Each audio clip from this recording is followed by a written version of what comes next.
These are the video notes for solving equations. Whenever you're solving an equation, you are trying to find what value does the variable have to be for the equation to be true. Let's look at the first example. We are solving for t. In the equation, 4 times t plus 9 is equal to negative 8 times t minus 13. The first thing that we can do is if we have the variable on both sides of the equation, we want to get the variable so that it's only on one side of the equation.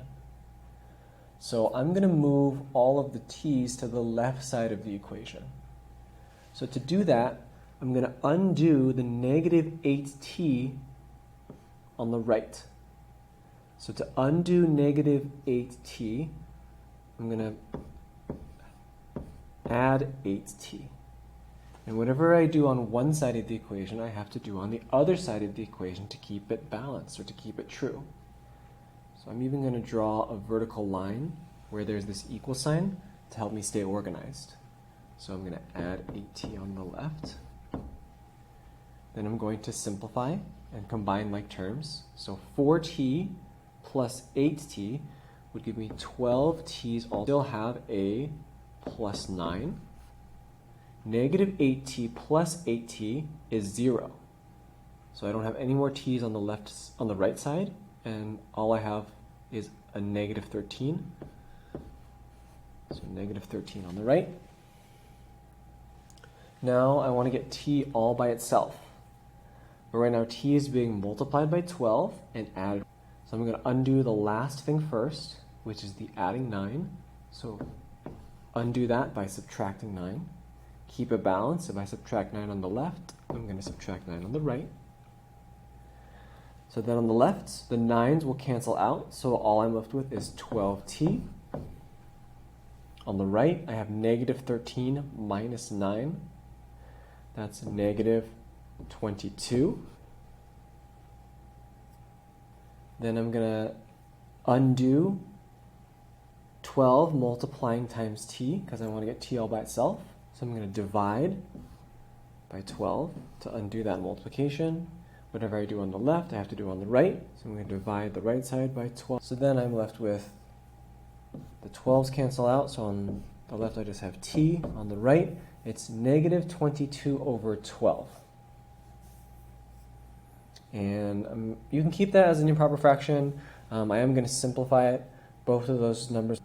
So I would be left with negative 11 over 6.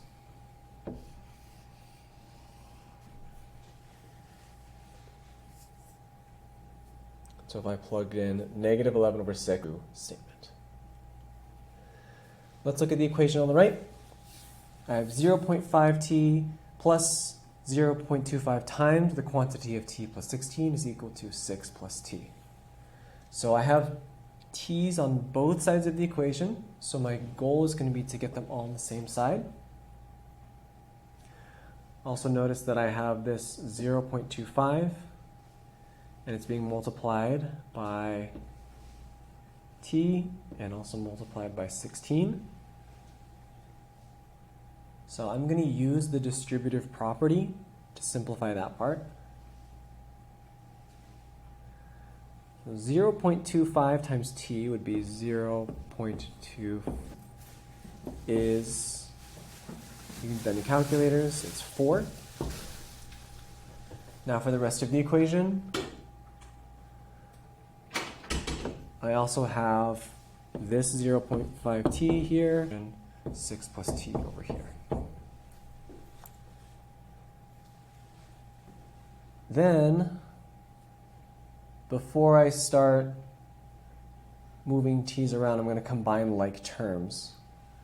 So here on the left, I have 0.5t here and 0.25t. That's the same variable, so I can add those together. 0.5 plus 0.25 is 0.75t. Then I still have this plus 4 equals, and then I still have. In my next step, I'm going to move the t on the right, so I'm going to move it over to the left so that I have t's on the same side. So to undo the 1t that's on the right, I'm going to subtract 1t. Keep it balanced. So now on the left I have 0.75t, but we're subtracting 1t. So 0.75 minus 1 is negative 0.25t. I still have the plus 4 equals, on the right, the t's canceled out. I want to get t all by itself, but right now t is being multiplied by negative 0.25 and added with 4. I'm going to undo the last step first. So subtract 4 from both sides. 0.25t equals 6 minus 4 is 2.